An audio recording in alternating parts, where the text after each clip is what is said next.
আসসালামু আলাইকুম বন্ধুরা। তো নবী করিম সাল্লাল্লাহু আলাইহি সাল্লাম মেম্বারে ওঠার সময় বলেছিলেন, মানে তিনবার আমিন বলেছিলেন। তিনবারের মধ্যে একবার এটাও ছিল যে রমজান মাস পাওয়া সত্ত্বেও যারা নিজের গুনাহ মাফ করাইতে পারলো না সে ব্যক্তি ধ্বংস হোক। ওই সময় কিন্তু নবী করিম সাল্লাল্লাহু আলাইহি সাল্লাম আমিন বলেছিল। তো আপনারা আমার ইমান কতটুকু শক্তিশালী বা ইমান কতটুকু আপনার আমার ভিতরে আছে এটা অবশ্যই আমরা বুঝতে পারবো। কীভাবে বুঝতে পারবো? যখন আমরা দেখব যে আমাদের ভালো কাজ করতে ভালো লাগবে এবং খারাপ কাজ করতে বিবেকে বাধা দিবে যে না এইটা আল্লাহ নিষেধ করছে আর কি, এই কাজটা আমি করবো না। ওই সময় বুঝতে পারবেন যে আপনার ইমান যাররা পরিমাণ হলেও আপনার ভিতরে ইমান রয়েছে। তো অনেক মানুষ এই রমজান মাসে দেখবেন রোজা নেই বা পাঁচ ওয়াক্ত সালাতও আদায় করে না।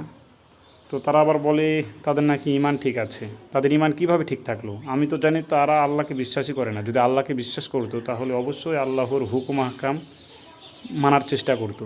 তো যাই হোক, আমি নিজেও যে খুব একটা ভালো মানুষ তা না।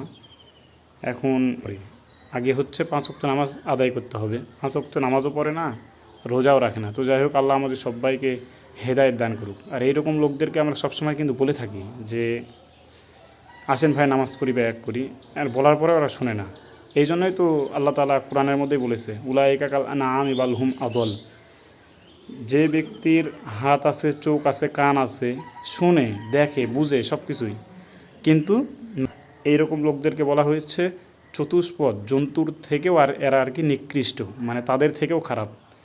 গরু, বকরি, ছাগল, কুত্তা, বিলাই যাই বলেন, এদের থেকেও হচ্ছে এ ধরনের লোকগুলো খারাপ, যারা হচ্ছে দেখাশোনা সত্ত্বেও মানে না বা আল্লাহর হুকুম আহকাম মানে না। তো আমরা সকলেই দোয়া করব আল্লাহ তাআলা যেন আমাদেরকে পাঁচ ওয়াক্ত নামাজ এবং রোজা জামাতের সহিত আদায় করা তৌফিক দান করে। রোজার মাস তো শেষ হয়ে যাচ্ছে, রোজার মাসের পরেও যে 11 মাস রয়েছে, এই 11 মাসেও যেন পাঁচ ওয়াক্ত নামাজ যেন আল্লাহ তাআলা পড়ার জন্য তৌফিক দান করে। আর এবং ছোট্ট একটু মেসেজ, কেউ যদি পাঁচ ওয়াক্ত সালাত আদায় করার পরে আয়াতুল কুসরি প্রত্যেক সালাদের পরে পাঠ করতে পারে, সে জান্নাতে মনে করেন চলেই গেছে। তে গেল না কেন? মরেনি বিধায় জান্নাতে যায়নি। সে মৃত্যুবরণ করা মাত্র ইনশাল্লাহ জান্নাতে চলে যাবে। আর আমরা অনেক হাদিসেই শুনে থাকি বিনা হিসাবে জান্নাতে দিবে। এটাই হচ্ছে সেই বিনা হিসাবে জান্নাত। মরা মাত্র ইনশাল্লাহ তাকে জান্নাতে দেওয়া হবে। প্রত্যেক ফরজ সালাতের পরে আয়াতুল কুসরি। আসসালামু আলাইকুম।